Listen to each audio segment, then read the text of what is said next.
Last week we reported on the water levels at Burrinjuck. Well, the levels of Lake George are also up. These days it makes news if there's a pond or a puddle formed in the lake bed. But back in the day it was a big story when the lake could no longer sustain water skiing. This report from Peter Luck, circa 1970.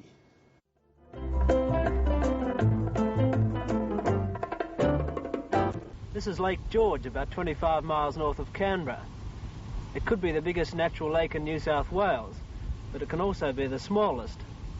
It's got a tendency to damage its reputation a bit by disappearing every now and then. It's dried up 3 times since 1832, and the last time was from 1928 until 1950. Well, now the lake's starting to evaporate again, and as the level of the lake goes down, 2 factions are forming. Firstly, they're the graziers, who've been paying the rates on this land since it last dried up, and then there are the fishermen and the speedboat enthusiasts who want to see the lake full, of course. Mr. George Granger leases land on the north end of Lake George. Last month he was able to put 100 more sheep on his property here. Mr. Granger, how long is it since you've seen that fence?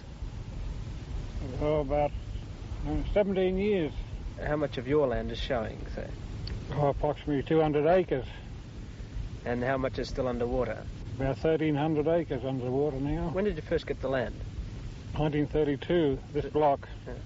And since 32, what have you seen happen here? Oh, wet and dry. And how long would it take for the grass to grow again? Oh, another 12 months. And you're pretty happy about this, are you? Yes. The people most worried about the disappearing lake are the fishermen and the speedboaters. The speedboaters in particular, because they're not allowed on Lake Burley Griffin in Canberra. The Commodore of the Murrumbidgee Canberra Speedboat Club is Mr. Harry Bink. Harry, how long is it since the lake was up to here?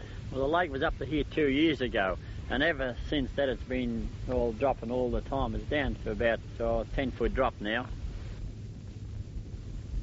Those posts out in the middle, how tall would they be? Well, they'd be about 4 foot of water they'd be in. And what's this little box on wheels over here? Well, that's our control tower. We call it Old Humphrey. You've got to keep it mobile, do you, to follow well, the lake? It does. It follows the water line. And last year it was way up here, and now gradually we moved it down there again. Well, we won't be able to use the lake anymore now for speedboats because it's too shallow now.